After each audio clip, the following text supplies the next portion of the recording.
What is a genocide? A genocide is a mass killing of large groups of people.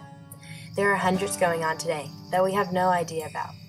Many of the people controlling these genocides make young children go in and risk their lives to fight because they are being threatened by soldiers saying they will do terrible things to them and or their families. Thousands of lives are lost for an irrational reason. One genocide that barely anyone has ever heard about is known as the Forgotten War. It is Pakistan and Bangladesh War of 1971.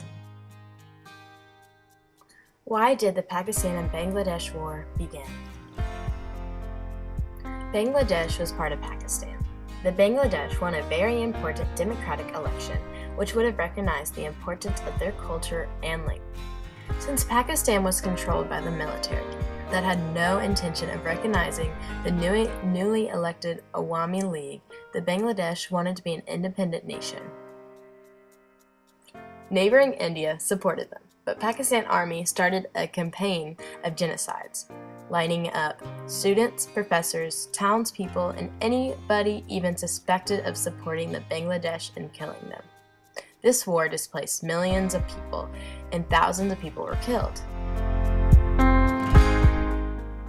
Who won the war and how? Bangladesh won this war. The Pakistan Army was so bad and killed anyone who opposed them or supported the Bangladeshis that people that may not have become involved had to join in. The Pakistan Army went after the intellectuals and the young people, much like Hitler did in World War II.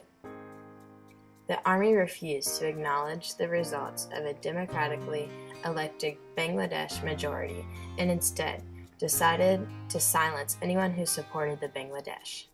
Public executions and rapes were common ways of making sure that people did not voice their opinions. Neighboring India supported the uprising, and in the end, Bangladesh won its independence. In exchange for independence, Bangladesh agreed to return almost 100,000 POWs, prisoners of war, and some land, which was won in the conflict. Why is this called the Forgotten War? The world was in turmoil in 1971 and 1972. So it is easy to see why a war, even a war where so many people lost their homes and their lives, could get so little attention. Other nations were involved in the Vietnam War. U.S. boys were being drafted, and tens of thousands of bodies were being returned each year.